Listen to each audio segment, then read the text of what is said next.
Okay, everyone, it's October 9th, 2023. So let's get started. First, let me say Rabbi Kelm is not here. You might come later. There's a big event in Toronto right now, a unity event, and we have about 40 or so less people than usual. And I'm sure there's many more such events going on, including in my town. Rabbi Kelman called me earlier today and asked me, did I want to do it tonight? And I said, I'm here and I could do it. And although obviously it wasn't an easy time, I don't even know how anyone was able to dance or anything like that. But look, Talmud Torah, we have to continue. And after watching the news, many of us have been glued to our computer screens. It's important to also take a break and do some of the things that Torah in Motion offers. I mean, this is obviously much harder than in previous wars. So those who can remember Yom Kippur, Lebanon, we're much more connected. I dare say that every single person here knows people or is personally involved. Many people who listen to us have children in the Army now, have grandchildren in the Army. We all know people. It's not like years ago. We all know people living there and all their sons are in the Army. And it's not just in Israel. My cousin's son got a text. He's in America with no plans to go back to Israel, but he did his service there. He got a text yesterday morning on his phone to return.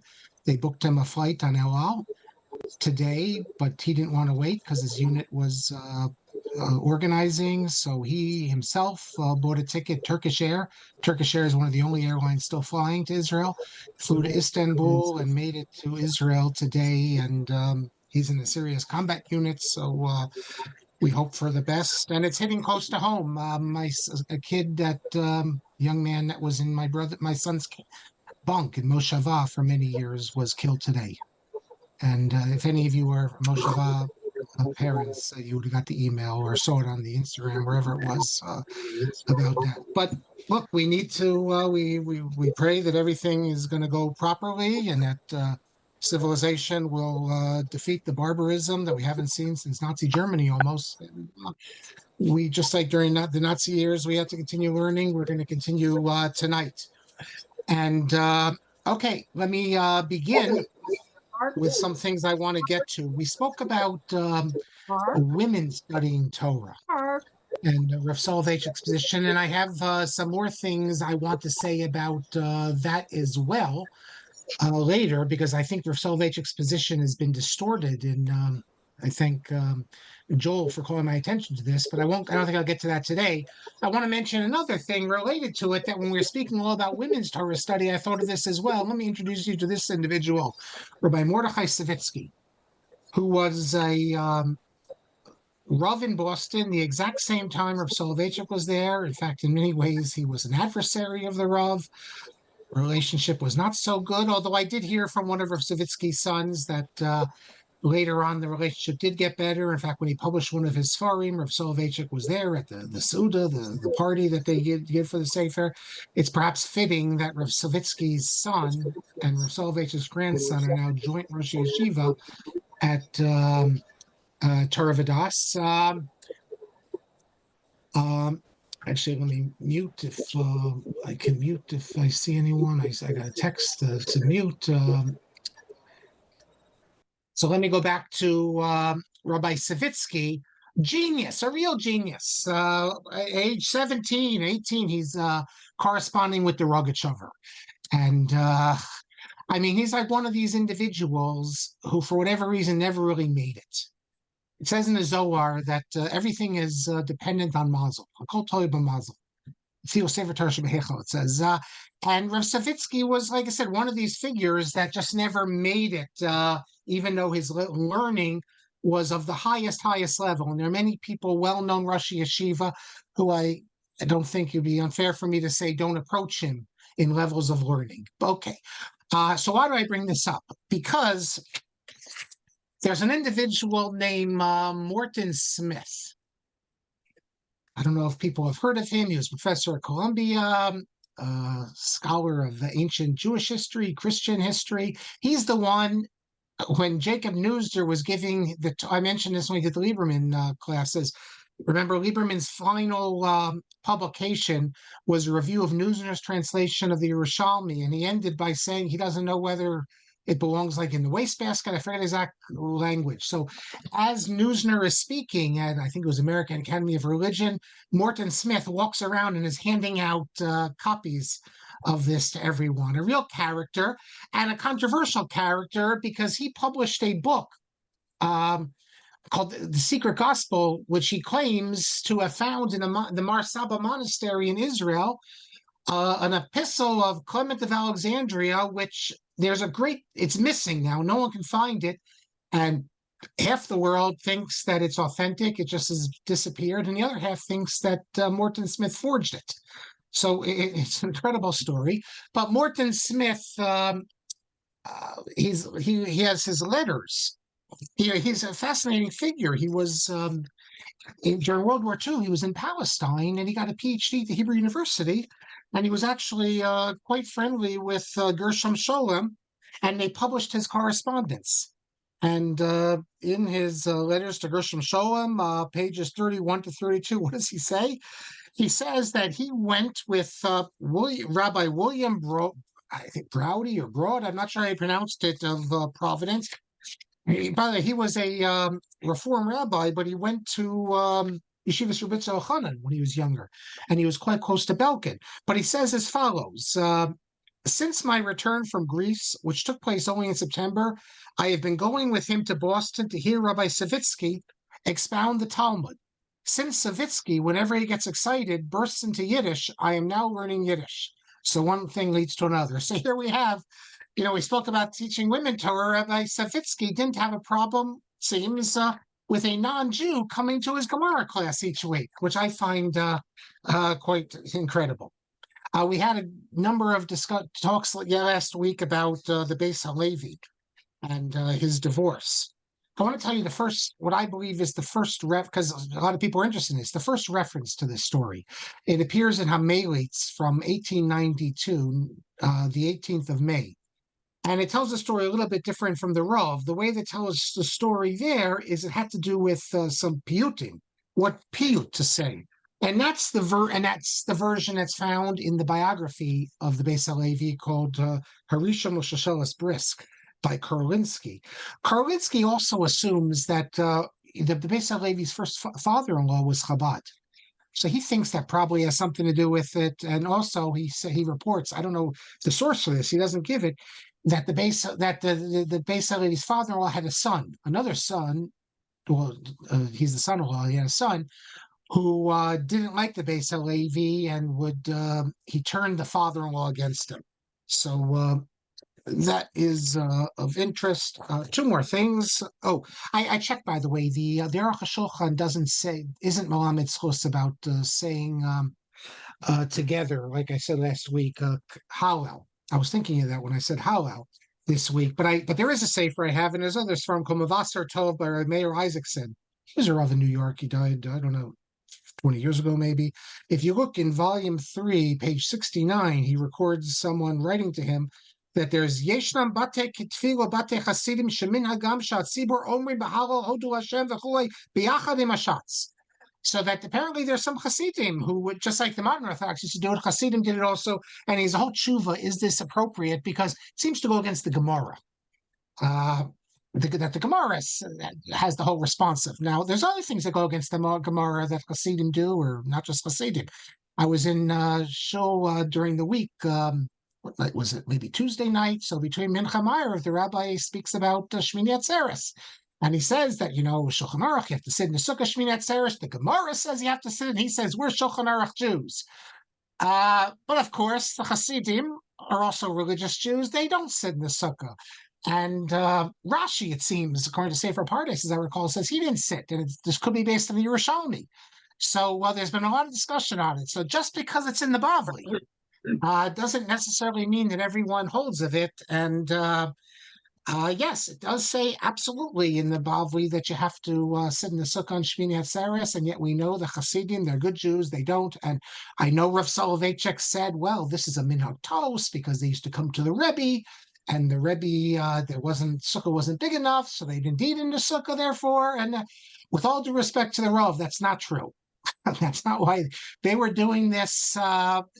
They have all sorts of reasons to do it. Okay, so maybe the Rav's saying that's where the reason comes from. But I don't believe so, because like I said, you have Rishonim, we have testimony that they didn't do it. And at least the Hasidim, they do not give that as the reason. They don't say it's a Muhammad Schluss. They provide actual reasons for it. So maybe the Rav is right that it began by this way, but it's not a minhag tos in their mind, like the Rav thought. Two more things I want to show you before we begin. I found an article by, actually, I didn't find it. Someone emailed it to me by, I don't know her. I've heard of her, Sharona Margolin Halakman. Is that how you pronounce her last name? Should we update the Nachem prayer? And she gives the different, we spoke about that last class. I know Rabbi Kelman was very strong about that. And we asked about Rav Lichtenstein. So first she quotes Rav Yosef was against changing the prayer. It was made by Anshe Knesset Agdola. It's not only the physical state of the city on a low level, but the religious level is on a low level. Now, what's the physical state? I guess the Temple Mount, that's what he says. She quotes Rav Aaron Lichtenstein, recited the regular Nusach, but he removed these words. The city that grieves for the loss of its children, that is laid waste of its dwellings, robbed of its glory, desolate without inhabitants. Now, for all the terrible things we saw, these words definitely apply to Sderot and Ofakim and other places. By the way, Rahat, which is a Bedouin village, also suffered terribly. But Jerusalem, it doesn't apply to, and Rav Aaron did not recite that. And then she quotes here, as I recall, does she quote the Rav? The Rav Soloveitchik. I think she quotes him here. I thought she did. Maybe she doesn't. That he says that you have to interpret the words. Yes, that since the Beis Hamikdash is not built, that means the whole city of Jerusalem is regarded as destroyed. So when you read Nachem and it speaks about a city of destruction, don't take it literally. It doesn't mean the actual city. What it means, the Rav says, is that the city, Beis Hamikdash is not there, so it's as if the city is destroyed. And finally, the last thing I want to share with you today, and I thank Yehuda for sending this to me. This gets back to something we did, I think it was last semester, the semester before, about restaurants that are not under hashgachah that people ate at. And I told you, if you remember, in the last issue of Halacha in Contemporary Society, Rabbi Yonah Rees had a whole piece on this, and I challenged what he said because it's simply he might be right about takonas today, but it's not in line with the history at all. And I spoke about the Pioneer Hotel, the hotel I worked at, Simcha B'Nasi. I went into it at length. So here we have a letter from Eli Feit. And let me just read it to you. He says as follows. He says, first of all, he thanks Rabbi Yonah Rees for this article. And the edict from the Beis Hillel of the 17th century that you need kosher certification. But then he says, I believe the following facts should be brought to the attention of your readership. Now, what he says, I didn't know. I didn't even hear of this hotel before, the Empire Hotel. Maybe some of you remember it. He says, in the mid to late 1960s, I worked as a waiter in the Catskill Mountains at the Empire Hotel in Ferndale, New York. The hotel was owned by Misters Herschel Nyman and Moshe Newman, who were individuals that were Shomer Torah mitzvos. The Empire Hotel had no kosher certification from either a national kosher organization or a private label hashgachah. Moreover, I had the privilege of serving many prominent rabbanim that frequented the hotel, including Moshe Feinstein, and on occasion, individuals representing major national Orthodox Jewish organizations, which held their annual conventions there. Based on Rabbi Rees's excellent exposition and analysis of the halacha on the subject, I assume there are Moshe and others were relying on the owners of the hotel as being mushaf kashrus and otherwise following the less stringent view outlined by the poskim. By the way, I'll get back to this because Ramosha was not following the less stringent view at all. These are my personal assumptions, since I never spoke to any of the rabbanim that I served about this issue. I would also add that growing up on the Lower East Side of Manhattan, during the 60s and early 1970s, there are many food establishments, including butchers, who sold their products to the public and had no kosher certification attached to the establishment. In this regard, I would note that I delivered meat for one of the local butchers who was a Shomer Torah mitzvos in 1964 and 65. He had no kosher certification, nor a mashgiach supervising the kashrus of his establishment. Amongst his customers to whom I deliver meat were numerous Gedolei Yisrael who must also have relied on his trustworthiness as a muchzak b'kashrus.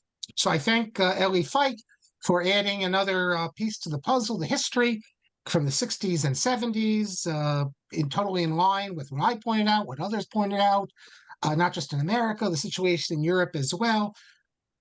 I said that if you want to have a takana in the non-Orthodox world, I think it's a good takana to have. But to invent this idea that it's forbidden, that you need hashgachah, or it's no good, that just is not historically correct. Now, I want to pick up what Eli Feit says, that Ramosha was following the less stringent view outlined by the poskim. There's no less stringent view. Ramosha is following the only view that there is. What does the Beis Hillel say? The Beis Hillel says that the Vad Arba Aratzos, they had a decree that you couldn't buy food from someone unless he had in his hand a katav, something written, katuv v'chatum eza av beis din shenasa b'hechsher, something that the av beis din testifies that it's kosher. Even if he's a muchzak b'kashrus, they said there's a low plug, that is, you go to a fair and you see a guy who looks religious, you could eat at such a person's house, but here he's selling food. The halacha is that if you would assume, you speak to him, you assume he's religious, you could buy the food. But they said that because there could be problems, they're going to say that you need a letter testifying to its kashrus, even if the person is a muchzak b'kashrus, because of low plug. That is, l'fi halacha, you don't even really need to know him. You just see he's a religious Jew. Just like you go to shul and someone invites you, you could eat their house, you see a guy who's religious, you could buy from him. So they changed it, and they said that even if he's a muchzak b'kashrus, you still need to have a sorry, take that back. If he's a muchzak b'kashrus, even if he's a muchzak b'kashrus, you need to have a letter because of low plug, because of someone you don't know. But it says that if this person is a muchzak b'kashrus and lost the letter, you could still buy it. Now, what is the Beis Hillel referring to? He's referring to food that's made by people in their house and sell. He's not referring to someone, a mashgiach, who comes in and checks the house. That's what the rabbis were doing. They weren't going into people's houses and looking. They were testifying that this person is a muchzak b'kashrus, you can eat his food. Incidentally, Rav Chaim Kanievsky, I mentioned, says that we don't hold by the Beis Hillel. That, if the Kollel wife wants to sell cake Thursday night to the locals, you can buy from her. She doesn't need a letter from a Rav saying she's a muchzak b'kashrus. She is. But that's what we're talking about. Rav Moshe Feinstein, who ate at these hotels, was not being makel. He wasn't relying on lenient opinions that disagree with the Beis Hillel. He was following exactly the Beis Hillel. He knew these people. He knew they were muchzak b'kashrus. He doesn't need a letter from another Av Beis Din, another rabbi telling him that Moshe Newman is the muchzak b'kashrus you could eat there. He knew them personally. That's the situation. And that's, you go today, you go to Jerba, and you have a number of food establishments. Some of you listening went with me in the summer. There's no hashgachah, but the rabbi says that all these people are muchzak b'kashrus. If he didn't think they're muchzak b'kashrus, he'll tell you can't eat there. But it's not an official hashgachah. It's simply a declaration that these people are muchzak b'kashrus. You can eat there, and that's exactly what Eli Feit is talking about. And but there's no Rav Moshe being makel or anything like that. Rav Moshe was following the halacha, the only halacha.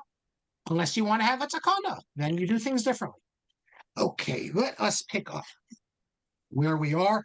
We're actually going to go quicker because a lot of the things in coming up in the next 100 pages we've already seen. So we're going to we're about another 200 pages left in the book, but we should do about 100 today. I wanted to. I thought that the Rav in his letters that we're going to discussed how on Yom ha-Atzmaut. He actually doesn't. So I decided I'm not really going to get into it. Just point out to you a couple of things that you can see in the book here, the Rav Thinking Aloud. A whole discussion of the whole section. Section 2 is called How on Yom ha-Atzmaut, and it deals with it's a tape of the Rav, his reaction when he saw the what went on in YU, and anyone can read it. I don't need to get into details. I just want to call your attention to a couple of things that people might find of interest. One is that the Rav said that he has no problem with halal. at the end of davening and without a bracha. And he says that if the students at YU, he came in and he saw that they were reading, they took it a Sefer Torah and they did a haftarah, he walked out, he was very annoyed. But if all they did was Hallel, he says he has no problem with that. But after davening, and he explains why it should be after davening. Then he says he gets into the business of a haftarah, which apparently is in the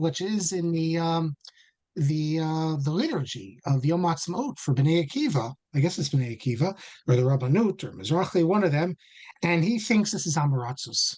He says there's no notion of a haftarah. He says we don't read a haftarah on Chol Moed. You don't read a haftarah when you go to work. And therefore, the idea that you read a haftarah and Chol Moed, he sees this as just crazy. And then on page 211, we see that he doesn't oppose music on Yom ha-Atzmaut. He says that he only objects to the haftarah on the bracha of Hallel and doing things in tefillah. But if you want to have music in Yom ha-Atzmaut, he does not see that as a problem, even though it's during Sfira. And he doesn't. They ask him, what about extended Pesukei Zimra? Because in the liturgy for Yom ha-Atzmaut, they read Pesukei Zimra like it's Shabbos or Yom Tov. And he says, we do this on Hoshana Rabbah. And it was, that's not halacha, that's a minhag, it was accepted. So he says, I will even tolerate that. So the Rav did not have an issue with, you have to be careful. The Rav isn't an agudist here. And he's not even one of the liberal agudists. So the old joke was in Yom ha-Atzmaut, they do like Ben Gurion. No halal and no tachnon. I mean, the Rav, by the way, has no problem saying tachnon. He says you could say tachnon. He says that, I'll tell you what he says about tachnon, because he's not crazy about, he's not going to insist on it, but he says tachnon I'll forego. I don't see why tachnon is made a patriotic duty. He says, I don't see why you should say tachnon. He says you could say it. They're not mutually exclusive, halal and tachnon, but he doesn't see a big deal. You want to give up tachnon, give up tachnon. And he's okay with adding in other things to the davening in Pesukei Zimra. But other areas, he sees it as more halachically difficult because it breaks with the tradition in a more halachically problematic way. But he has no problem after davening saying Hallel. Look, an agudist would never allow you to have a whole Suda with live music on Yom ha-Atzmaut. And the Rav doesn't have an issue with it, and he doesn't have an issue with leaving out tachnon. So we have to put the Rav in his proper place. Where are we now? In the section of the book, pages 143 on, they have a translation of the Rav did 10-part series of interviews in the paper, the Tug Morgan, which then became the Morgan Journal. No, the Tug Morgan, it was the Tug and the Morgan Journal, and they joined together. And they translate, as far as I know, they haven't translated all of them. But you can see in the new book, the Fishman book, which has all the Yiddish letters, the Yiddish drashos of the Rav, they include this. So here we have translated one of the second of the 10-part series, and it's very important. It was reprinted in the Bunim book also, the book about Irving Bunim, because the Rav sets forth an important principle. He was asked how Orthodox Jews should cooperate with the non-Orthodox facing the outside world. Now, we know how they did this in Germany. In fact, next semester, we only have maybe 4 or 5 more, maybe 4 classes, maybe 5, deal with the Rav. And then we're going to get to Rav Zalman Ber Bamberger, and a big issue there, which we'll spend a few classes on, is his dispute with Rav Shamshon Raphael Hirsch about religious separatism. I'll even bring it up to the contemporary period. And in Germany, you had religious separatists. In Hungary, you had religious separatists. So that is, you had separate kehillas. You had the Orthodox. They pay taxes to their kehillah, recognized by the government separately. That was the situation in Hungary and in Germany. That was not the case in Lithuania. And the Netziv famously rejects this. He responded to, in Galicia, there was a group called the Machzikei Adas. They wanted to bring the Hungarian approach into Galicia, separatism. Complete communal separatism, and the Netziv writes that such an approach is a dagger in our hearts. He says when we deal with one another, Jews, we fight, of course. But when we deal with the outside world, we go with one group together, one wall. We face them as the Jewish people. We don't come separately, Orthodox, non-Orthodox, and that was the approach in Lithuania. In every Lithuanian town, in Poland also, even in Brisk, you had everyone voted, and you had in Warsaw, you had the Bundists and you had the Orthodox, and they didn't want it any other way. They thought that that there's value of being together, even with all the problems of being with the non-Orthodox. We still are together. It's like the state of Israel today. Yes, you have a small separatist group, the Yiddish Haredi, but the Aguda in the state of Israel from the beginning believed in being in the Knesset. They were in the Knesset in Poland. They could be in the Knesset in Israel. And when you have a situation like we have today, all the fighting is finished, Jew versus Jew, and you're unified and you come together. And that's the approach that the Rav channels here. He didn't make it up. It's, as I said, it's the traditional Lithuanian approach. I do have to say that the Aguda today is mostly in that camp, but not 100%. I mean, they follow this as when it comes to the leadership, that is to meet with the president. They'll all go together. The Aguda person and the non-religious Jew, they'll all go together. But the Aguda, when it comes to the masses, they find it very difficult to have a more tolerant policy. And if you recall, I think it's in 2001 or 2002, when bombs were going off in Israel every day, and there was that huge rally in Washington, D.C., the Aguda, there was inner dispute among the Aguda, should we attend or not? And in the end, they said not to attend because they just can't allow their masses to go to an event where they don't control it. And there was this, when the certain, what you would say, Haredim joined the World Zionist, or it was the World Zionist Organization, there was a big split among them. So that's their issue. But the Rav follows the traditional Lithuanian approach. He says, when we're faced with a problem for Jews and Jewish interests towards the world without, regarding the defense of Jewish rights, all movements must be united. He says that you could be an old-fashioned Jew, he says, old-fashioned in quotes, from meah she'arim, or a Jew like Mendes France from France, who was very assimilated.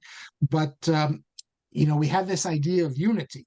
And he says in the quote, in the crematoria, the ashes of the Hasidim and pious Jews were put together with the ashes of the radicals and the atheists. And we all must fight the enemy who does not differentiate between those who believe in God and those who reject him. I think today, even among the separatists, for the most part, we don't have strong separatism like we used to have. I mean, the German Orthodox in 33, 34 believed even with Hitler to have a separate, if you read my book on Reich of Weinberg, you know this. They believed that when dealing with the Nazis, they should be a separate organization, not with the larger community. They later changed that position. By the late 30s, they understood that Nazi Germany was unlike anything else they had seen.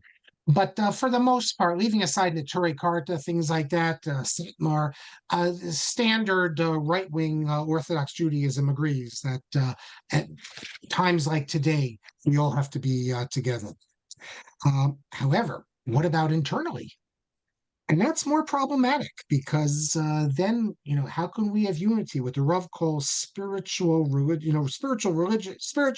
ideological collectivism? How can we have that with the non-Orthodox? He says, in his opinion, Orthodoxy cannot and should not unite with those groups that deny the basis of our Weltanschauung. He says, how can we, that is rabbis who spent the best years of our life studying Torah, Shmichsav, Baal Peh, for whom the Rambam and the Ramon, the Gaon of Vilna, Chaim Brisker, they're what our spiritual world is based on. How can we join together with people who reject this? He says, he goes further. He says, spiritual leaders for whom all this is worthless. That's maybe going a little too far, because at least some of these spiritual leaders see value in that, at least in the conservatives. He says, the rabbinical organization is not a professional fraternity. We can't be Orthodox rabbis together with non-Orthodox rabbis. He says, that's never before happened in history. He says, the difference between the Orthodox and Reform is greater than that which separated the Pharisees from the Sadducees. Has Jewish history ever recorded an instance of a joint community council or a joint rabbinical council which consisted of Karaites and Torah true Jews? I don't think about Karaites, but you could point out that in the days of the Beis Hamikdash, didn't you have Sadducees who were involved in the Beis Hamikdash and involved in religious life together with the Pharisees, together with the rabbis? Um, I don't know, maybe not the sort that the Rav is speaking about, but he says absolutely we can't be together. Incidentally, when it comes to the Karaites, even although we don't have rabbis together like this, we know that they were much closer than people used to think. We have ketubas from the Geniza and elsewhere that show interfaith marriage, if that's the term we should use, between Karaites and Rabbinites, something which for a long time was thought to be unimaginable, but there was crossover between the two communities. And as part of the ketubah, it had to it mentioned which one community they came from. And as I recall, I think we have ketubas that allow the women, she's allowed to follow the Karaite practice about Shabbos, things like that. He explains why we can't be together with the non-Orthodox. He says, first of all, we're lamdanim. You have to be where we do Torah study. They're not lamdanim. And second of all, even if they were learn Torah, it's not the Torah we learn, because they don't accept everything that we accept. They don't accept Torah Shebichtav in its entirety the way we do. They don't accept Torah Shebal Peh at all times in all places. And he says, and if they're going to show me in the conservative movement, he specifically mentioned the conservative movement, that there are some rabbis who, no, if you're going to say a conservative movement really will recognize this and is willing to declare publicly that we accept Torah Shebichtav and Torah Shebal Peh, then the Rav says, if this miracle happens, I have a problem then.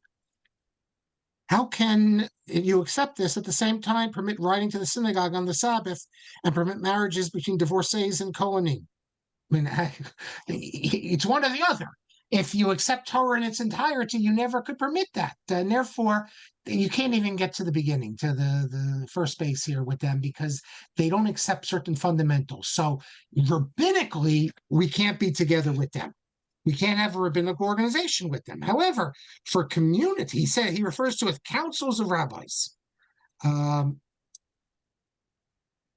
Jewish education. He also says synagogues. So that's interesting, because we'll see what it says about the synagogue council.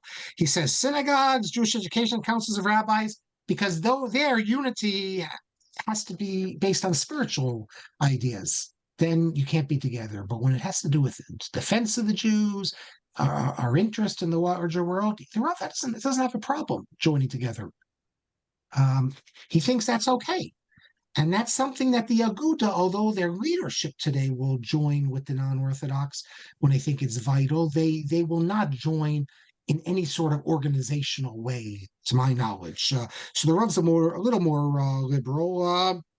The Rav you see in this letter, he sees the conservative movement is more problematic. He says the Reform movement does the same as Saul of Tarsus, same as Paul. Basically, they're like Christians without the belief in Jesus. They don't believe in the law. That's what Paul said. You don't need the law for salvation. So the Reform said the same thing. So that they're not even an issue. The issue is the conservative movement. And the Rav, this is in the 50s. When, take us back to the class on Saul Liebman, you see that there was a real battle here, and the Orthodox at that time were losing, and there was a temptation among many to say, well, the conservative really are halachic. They just cut corners in a few ways, but that's, we can make our peace with that. And the Rav, as we know, was very strong. So the real issue is the conservative, because he says when the conservative movement speaks of halacha, we can't perceive what the halacha is. Which halacha is it? Is it Rabbi Akiva? Is it Rabbi Yosef Karo? Or is it the new halacha that's invented by the Rabbinical Assembly, which basically, if it's convenient, you follow. If not, you don't. And he ends by saying that in Israel, the Mapai, Ben Gurion's group, totally irreligious, but they understood that when it comes to Jewish law, you have to leave it in the hands of the Orthodox. And he hopes that the conservative movement will recognize that, look what he calls them, the atheistic Mapai, that they should follow the footsteps of the atheistic Mapai. Okay, so that's his long interview in the Morgan Journal. Then we see, beginning on pages 151, he deals with the issue of a number of letters here, 3 letters, or 2 letters. There are 2 organizations. You had New York Board of Rabbis, let's take New York, and you had other cities, the same thing. That is an organization where you had rabbis of all the denominations came together, and they would have meetings, and they would put out statements, and it was for the benefit of the Jewish people. It was thought important for all the different rabbis to get together, and they had an agreement. They wouldn't talk about religious matters. But the Rav still said that how can you put rabbis together? Because the whole idea of a rabbi is about spiritual camaraderie. There was also an organization called the Synagogue Council of America that the OU was a part of, and that as the non-Orthodox organizations were a part of, and that was really, although the Rav also says that synagogues can't be with the non-Orthodox. The point of the Synagogue Council of America was really to connect all Jews in America. Jews belong to synagogues. Where else are they going to be part of? You don't need B'nai B'rith. I mean, Jews are members of synagogues, at least in those days. So, like today, the Synagogue Council of America, if they would have all the Orthodox conservative reform, they would be very much in the forefront of events to commemorate and to bring unity, what's going on, reaching out to Congress, issues of anti-Semitism, all these sorts of issues. Well, can the Orthodox be part of it? Well, the OU was a part of it, and I have to tell you that Orthodox rabbis were also a part of the New York Board of Rabbis and other Board of Rabbis. There was a rabbi even in Camden, New Jersey. Believe it or not, Camden, New Jersey had an Orthodox community. For some time during the 1990s, Camden, New Jersey was the murder capital of America. I don't think it is anymore. It's probably Seattle or Portland or somewhere like that. But it was indeed the murder capital. And there was a great rabbi there. His name was Naftali Tzvi Yehuda Reif. You can already see from his name, Naftali Tzvi Yehuda, who he's an Anikel, a grandson of, a great-grandson. I believe he was the Nitziv. And he was a member of a joint rabbinic council. The rabbi in Scranton, where I work, Rabbi Guterman, an old Sabatka Talmud, big Lamdan. He used to come in and do help with the smicha exams, the Yeshivas Yochanan.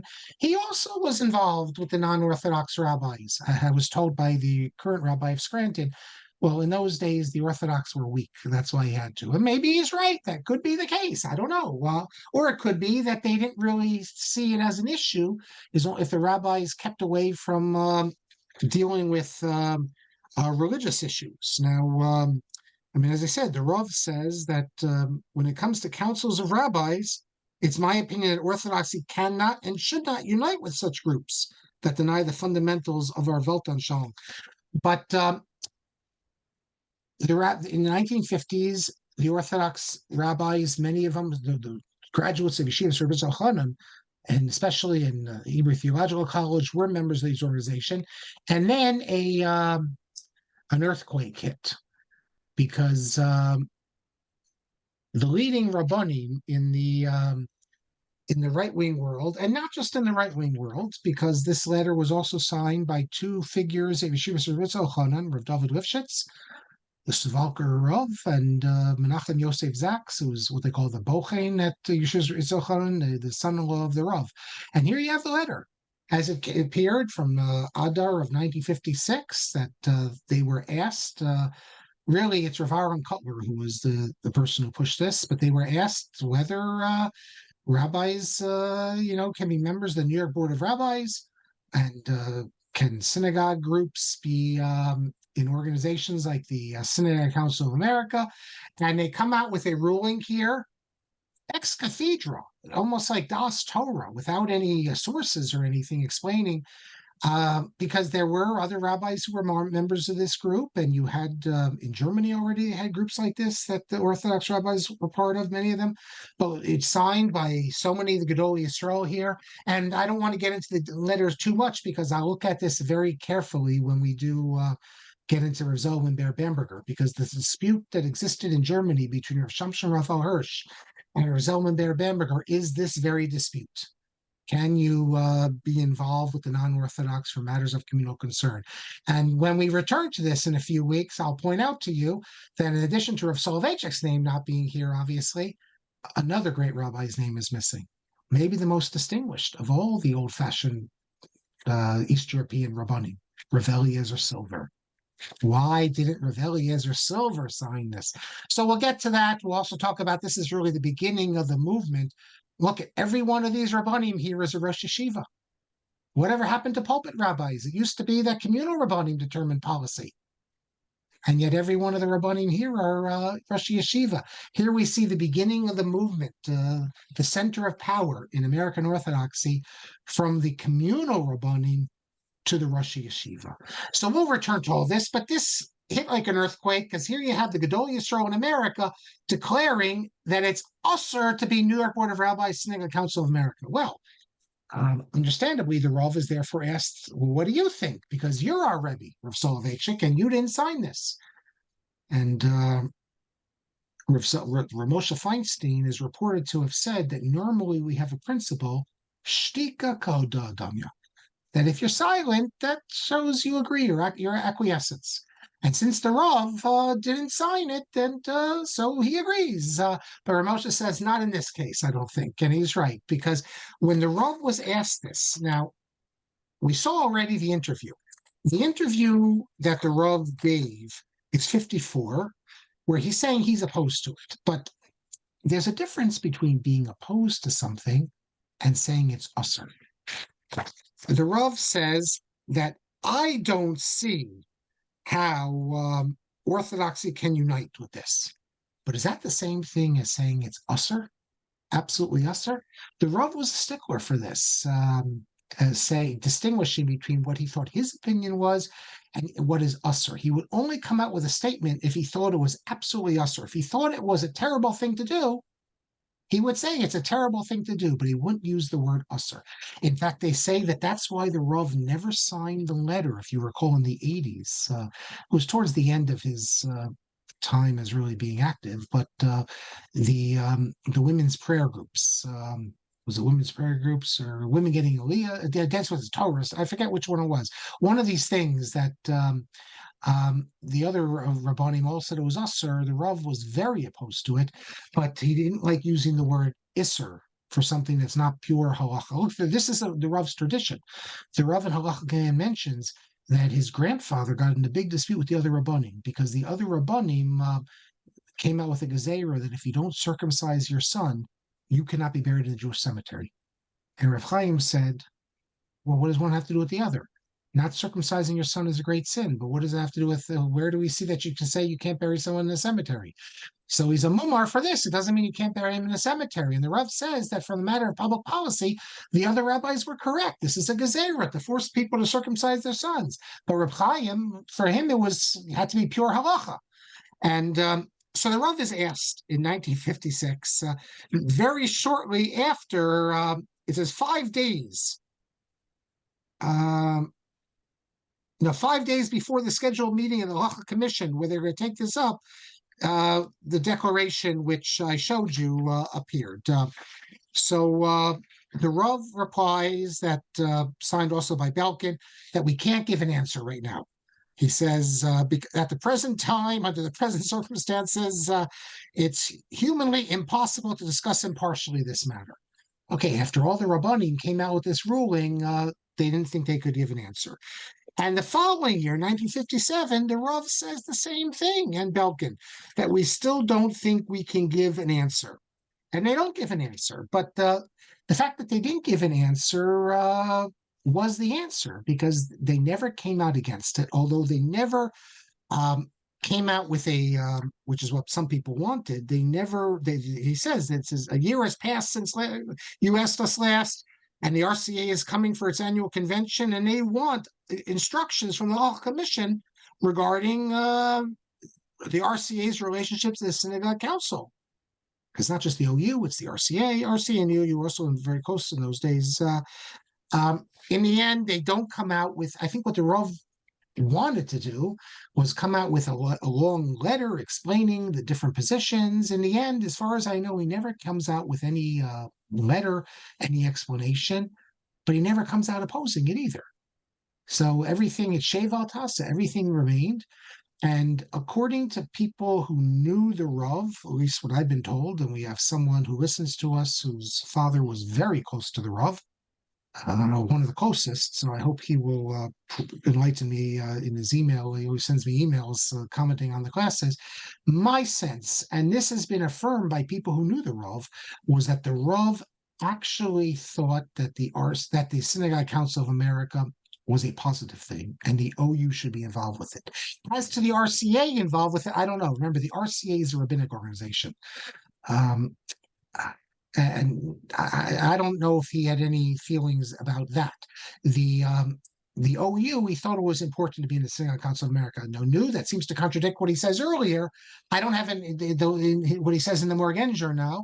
I don't have an answer. I can just tell you that the Rav never told anyone that the OU should pull out of the Synagogue Council of America, and that's a problem. Now, as for the New York Board of Rabbis, we saw the Rav was very clear that there's no place for an Orthodox rabbi sitting with other rabbis. I've also been told by people that that's what the Rav's position was, that he would tell people that he didn't see this as having any value, but he never said it's usher. And a number of the Rav's Talmidim, like Rabbi Lookstein, for instance, very, very close student to the Rav. He was very involved with the New York Board of Rabbis, one of the leaders of the New York Board of Rabbis. He never would have remained in New York on the New York Board of Rabbis if the Rav said it's usher. The Rav's opinion was, look, you can ask Rabbi Lookstein, maybe he had a conversation, and the Rav's attitude towards him was, if you feel it's valuable, you could do it. What I've heard from people is that the Rav's attitude was negative. He's saying, I don't see the point of it. But he never said it's forbidden. And therefore, he left it open for his students, if they thought it was necessary or important, that they could do it. I mean, perhaps you can make distinctions in a small town versus a big city. I don't know. But Synagogue Council, the Rav thought it was important for the OU to be part of it. New York Board of Rabbis, he didn't see the value, but he doesn't declare it's usher. It's the same thing was in Germany. In Germany, you had the mainstream Orthodox rabbis, that is not the Hirschians, but the non-separatist rabbis. Most of them were members of an organization. It was called the Allgemein Rabbiner Verband. Basically, it was an organization of rabbis, Orthodox and non-Orthodox, and Rabbi Yaakov Weinberg never said it was forbidden, and only the separatist rabbis said it was forbidden. So, if anyone has any or listens later any other information on this, please email it to me and I'll share it with the class. But it is a fact that the Rav never said it was forbidden. And this was a sore point, a sticking point, because the rabbanim who signed the letter, they couldn't really enforce their ruling because most of the members, not the only ones, but most of the members of these organizations were students of Soloveitchik. And in fact, that's why Rav Reuven Grozovsky is said not to have signed the letter. Even though he's very much on the right wing, he said that, look, these rabbis are not our students. They're students of Yosef Soloveitchik, the Rav. And therefore, it should be for the Rav to tell them not to do it. And if the Rav doesn't say it's a problem, then why are we mixing in and telling them what to do? And it is a fact. The Rav never said that it's forbidden to be a member of the New York Board of Rabbis. Now, the New York Board of Rabbis, I guess it still exists. I think the Synagogue Council of America closed down, but the New York Board of Rabbis are the Orthodox rabbis. I guess so. There are still, I've seen the names. There's still some YU rabbis on it. It seems it's more the YCT type of rabbi. But in small towns, I have friends in small towns. Small towns, maybe 3 rabbis. You have the Orthodox Conservative Reform. They don't have a rabbinic organization, but they function together as one. You know, if you're in a smaller town, it's very hard to be a separatist in that respect. And okay, well, we have some more time. Let's go on. I'm going to skip the next one. The next letter deals with the propriety of a shul owning a company open on Shabbos. A shul had an opportunity to own a company, make money, but it was open on Shabbos, and the rabbi of the shul refused to sanction it. In fact, it's a problem because the synagogue board didn't. Usually, the rabbi is the final say, but sometimes the synagogue board hears what the rabbi says and says, "Rabbi, we hear what you say, but we're not going to listen." And this rabbi, Moshe Gorelik, from Fall River, Massachusetts, he had to resign because of that. I mean, people like to think that in the olden days, the rabbis got more kavod than today. Throughout Jewish history, we have plenty of cases where rabbis, even Gedol Yisrael, where the machers of the community refuse to go along with them. In Chicago, we have people from Chicago. When the Mizrachis want to sell their building, sell it to this Buddhist group or something, Rav Soloveitchik came out strongly against it, said it's absolutely usher. But the machers said, okay, we hear you, Rav Aharon, but we're not going to listen. So we have examples of that. So we're going to skip that letter. And then beginning on page 163 and on, it's all about religious Zionism. And who is a Jew? We've done all these things, or most of them. We did them when we discussed who is a Jew. We did in great detail, Brother Daniel, religious Zionism, Yom ha-Atzmaut. He has a letter here about Yom ha-Atzmaut. He's not really getting into halachic sources. He's just speaking about the value of the state. And we spoke about that, so we don't need to. Then in pages 173 and on, it's all about the chief rabbinate. We did that. We did all these. We did classes dealing with his view of the chief rabbinate, why he refused to accept the position, the problems of the chief rabbinate. That's a government institution. His identification with Mizrahi, for all his criticism of Mizrahi, we saw that to the end he remains a Mizrahi member, and he sees them as the most important religious party in Israel for what they're doing. Religion and state. Pretty much we've done all these things. I just want to call your attention to one thing on page 217, and because this is fascinating. It's included in a letter that deals with religion and state, but he includes something else in here, which even before Helfgott published this, I knew this because Rabbi Walter Wurzburger, he has an article in Tradition called the Rav Postmodern Orthodoxy, something like that, and he records this, and I had heard it from others as well, but here in the Rav's own hand. And I have to say, I don't understand what the Rav says here. It doesn't make sense to me, and I don't understand it, but I'll tell you what it is. The Rav says, I'll read it to you. He's writing to Yitzhak Goldschlag, if you recall, a leading religious Zionist figure in Israel. Mizrahi figure. I will reveal a secret to you, my friend. In my entire life, I have never signed a heter meah rabbanim, even in cases where the halachic foundation for it is sound. A woman who's married to a man, and the man, for instance, disappears or something, won't give a get, that's a problem. She's an aguna. A man, of course, has to give his wife a get. But if the wife refuses to accept her, the wife disappears, there's a solution. And the solution is called a heter meah rabbanim. You get this is an old going back to Rishonim, because a man can't marry more than one wife after Rabbi Gershom, but technically he can according to Torah and rabbinic law. So therefore, you get 100 rabbis to sign this document, and he's allowed to remarry. So even if his wife has disappeared, he can remarry without a get. Now, this unfortunately sometimes is used in a corrupt fashion. There's a rabbi in Muncie who,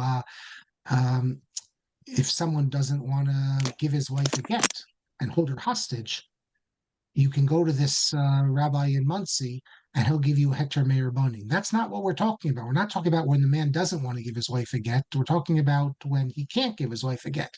So there's a solution called the heter meah rabbanim. And the way they would do this in the olden days is they'd send the letter out to the different rabbis. Today, they'll come to a rabbinic convention, and there's a lot of rabbis there, and they'll get them to sign it. And like, let's say the woman was in a terrible accident, or and she's a vegetable, or the woman has disappeared, or the woman became irreligious, totally irreligious, and abandoned her husband and wants nothing to do with this. And so there's all sorts of solutions. But the Rav says he never signed a heter meah rabbanim, and he says that. He says, an American Jew will understand that halacha demands that when there's no halachic divorce, it's impossible to marry or be married. He says, one fate is shared by husband and wife.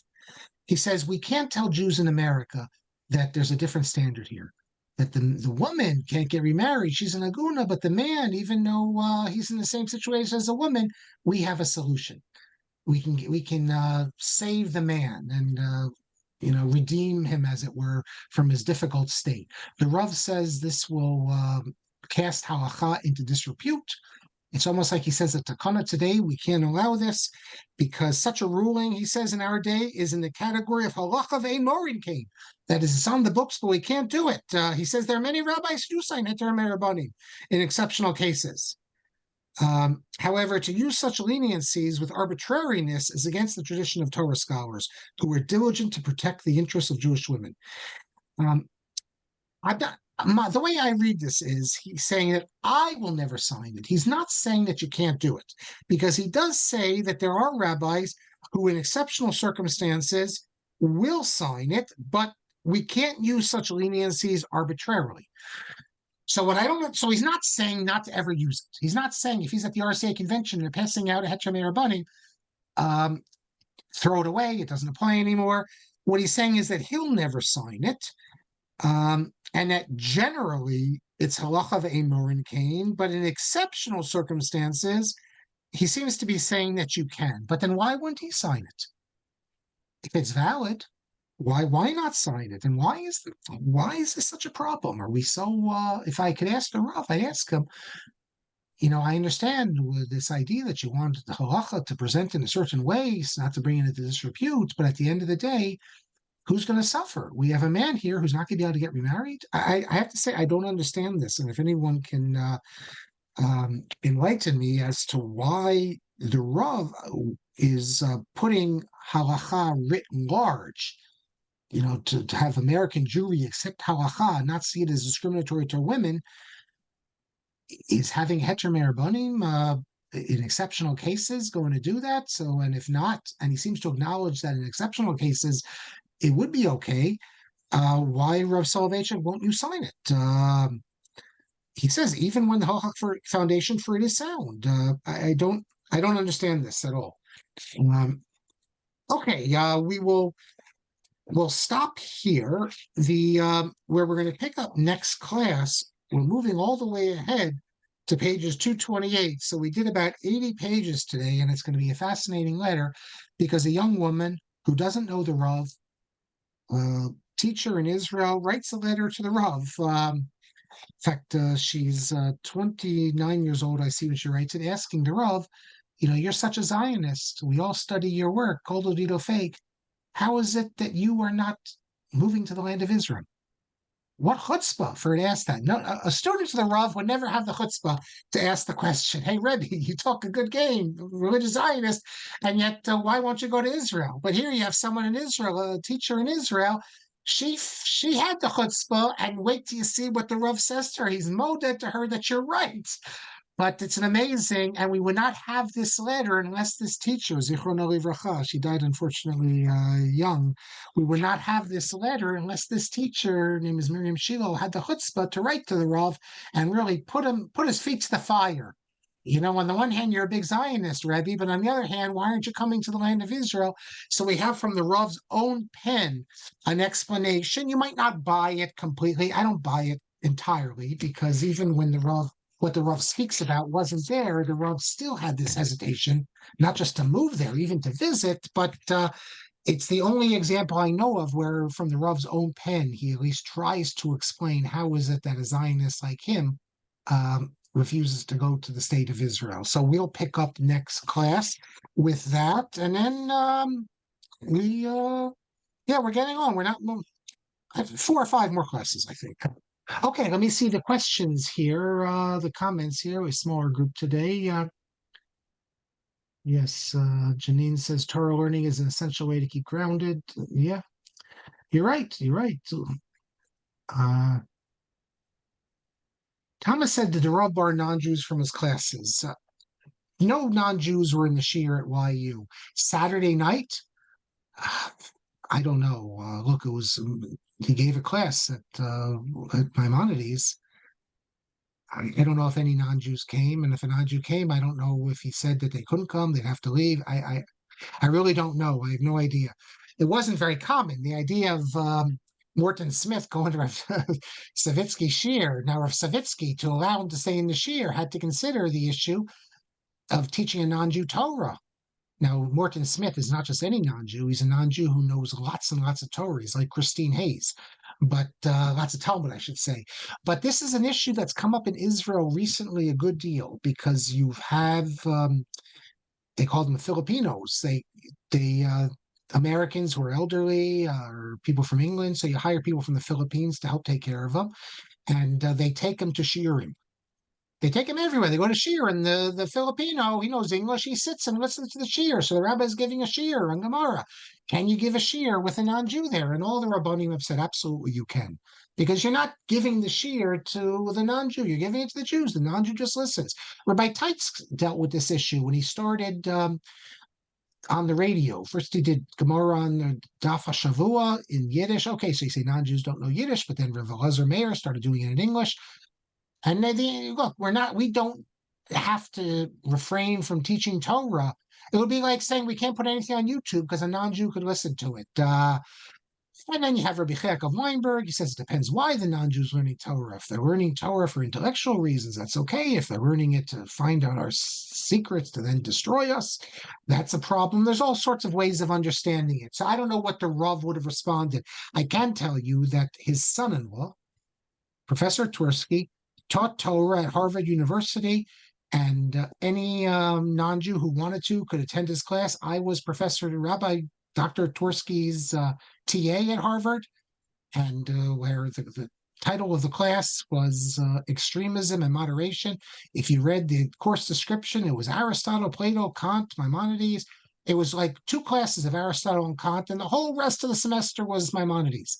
And the class was mostly non-Jews.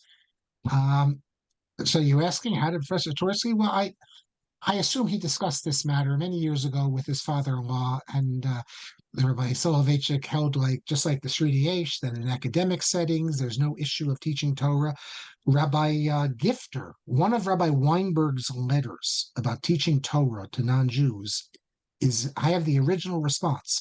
In the Sri Yesh, it doesn't say who it's to. It just says Legadol or Gon Echad. It was written to Rabbi Gifter. Mordechai Gifter was invited to speak about Talmudic issues at Case Western University, and he didn't know if he was allowed to. And he wrote to Rabbi Weinberg, and Rabbi Weinberg wrote him the tshuva. And upon receipt of this tshuva, Rabbi Gifter gave the class, I'm not going to go on a shiur, but the lecture at Case Western University. So I don't know about the Rav. Marc says, Rabbi Adler, Yosef Adler, big student of the Rav, told us that the Rav was adamant about eating a sukkah shmini atzeres, even if his father's minhag not to. Yeah, because he's a Shulchan Aruch Jew. And that's what the rabbi of my town also said. The context was the Rav was very big on. Somebody asked him a question. Frequently the response was, "What does your father do?" But there were 3 exceptions: Sukkah and Shmini Atzeres, the Kesher and the Shel Rosh, and for the life of me, I can't remember the third. The Kesher, what he thought it should be square or Dalit? No, the Yud, no, not a square knot. Yeah, but that was one of the things where he said, even if that because he thought this was a minhag tos. He thought this wasn't just a Hasidic practice, and yet they have sources and they defend it. Another thing the Rav was very strong about when he came to Boston, he found that on Shabbos, Yom Tov that came on Shabbos, they didn't duchen. And the Rav fought this. He thought it was Amaratzos, and he lost that battle. They did not duchen on didn't duchen Shabbos, at all? No, when Yom Tov came out on Shabbos, they didn't duchen. And years later, I heard this from Rakefet, he said that before he took on this practice, he should have become more established and then taken it on because it created. Now, the Rav regarded this as Amaratzos, and yet I found that there are Achronim who talk about this. Rabbi Yaakov Weinberg mentions this as a minhag lita, not to do it. So it's I've never seen it in America, but this is definitely a minhag lita. Because Rabbi Yaakov Weinberg mentions this, and I found a justification for it. I found a sefer. I went looking for it. And so look, I know that if I show this to the Rav, the fact that I found a sefer where the sefer justifies not duchening on Shabbos, Yom Tov, the Rav would say, so what? You found a sefer. It's still Amaratzos. I mean, the Rav wouldn't be impressed just that I found a sefer, but I mean, it's not. It isn't just a Amaratzim saying it. It sounds like I got confused. It sounds like I got confused about eliminating the Hatzafas Cholom. What's that again? It sounds like whoever started that minhag got confused about not doing Hatzafas Cholom. You don't know why I don't know. The Rav thought it was a minhag toast. The Rav thought it's absolutely a mistake. Next class, I'll bring the Sri Aish if I can find it, because he mentions it also. This might be a practice that's completely disappeared. There are certain minhagim that completely disappeared, but this was something not duchening on Shabbos. Maybe some of the old timers remember that. Gershon says, could we say that not saying something is forbidden, usher, and just being opposed to it, that the latter approach implies to act a certain way as putter, but usher? No. The Rav could think something is completely wrong. The Rav thought that that's going to speak theology to the Christians was wrong. It makes no sense. And yet when Yitz Greenberg spoke to him, he said, that's my opinion. If you don't want to accept it, fine, you can do it. I wish you the best. But I think it's a big mistake. Lots of things could be wrong, could be against Masorah, could be mistake, could lead to all sorts of things. It doesn't mean they're usser. Usser means you're sinning. You have to do tshuva. Lots of things could be bad, wrong things, mistaken things without being usser. So the Rav could think that being in the Board of Rabbis, in his opinion, look, the Rav, it's class in this book, at the end, after going through, 80 pages, explaining his view about the state of Israel, it's how you should regard it, all the things about Yom ha-Atzmaut, then what does he say in the last paragraph? Whatever I said, don't consider them as piskei halacha. I'm not a posky. I'm just sharing my thoughts with you. If you feel I'm wrong, I won't be offended. In other words, he's saying it's not a psak, it's not advice. I'm just thinking aloud. The Rav's telling you his opinion, and if you choose not to follow it, he's not going to say you're sinning. It's you're a fool, maybe. You could be a fool, but it's not usher. Marty says, sorry if this is simplistic. Isn't the Rav considered the ultimate posek of Orthodox Zionists? So how can Orthodox Zionim minyanim say halal and Yom ha-Atzmaut if the Rav was against it? Are there other examples the non-Orthodox disregard the Rav's ruling? Well, we spoke about it the last class. So the Rav would oppose this prayer for the state of Israel the way we have it. But in America, when this became the accepted practice in the 50s, the Rav was a Rosh Hashiva, respected, but he didn't have the influence he has today. The chief rabbinate of Israel, that's where people are looking to. It's the same thing. The Rav is not the final posek on these matters. A whole tradition developed about how to celebrate Yom ha-Atzmaut before the Rav became the dominant figure he is today, and people are not giving that up just because the Rav. So the Rav is great. But not all the practices in America follow the Rav. He has, in his minyan, Maimonides, they follow. But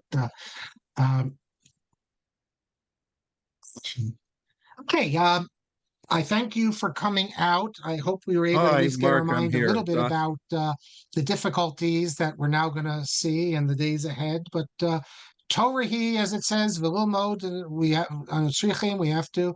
And it's the Eitz Chaim. You know, they look for death. They're a death cult.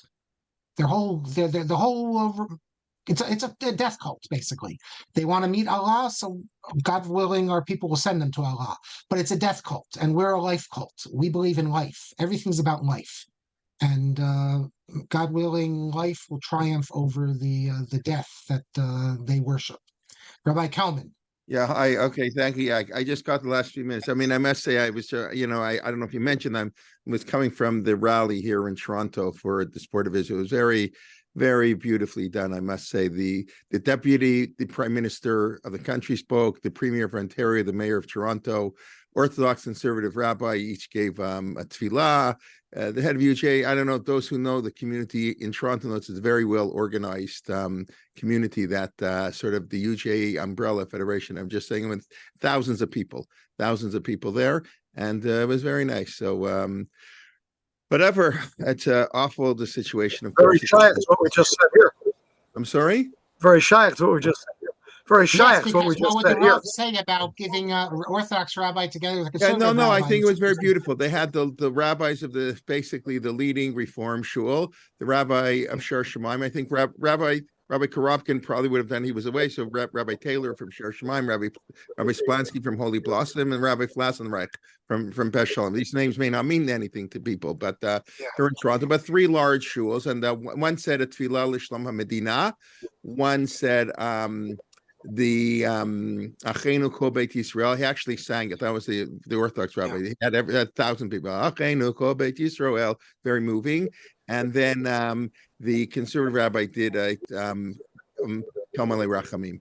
And I actually think the Rav would have supported something like that because we saw he was opposed internally. But remember, we saw when they had the tercentenary for the public thing, when the Congress people were going to come, the Rav said we can't see the public square. So on a thing like this, when all the Jews are coming together for no Orthodox spokesman to be there, I think the Rav. Yeah, no, it was very. I mean, Anna Minsky, who's the head of a federation here in Toronto, basically set up. We're a very diverse community, but tonight it doesn't matter if we're Ashkenazic, Sephardic, religious, secular, liberal, left wing, right wing. All the narishkeit with all the protests and judicial. He didn't say that, but that it's we're one, and that's it was very nice. Like, thousands or hundreds for sure of Israeli flags waving, and then at the end they ended up with singing Oseh Shalom and Hatikva, and they had all the leaders from various political parties from all levels of the municipal, provincial, and federal government, cabinet ministers, the premier.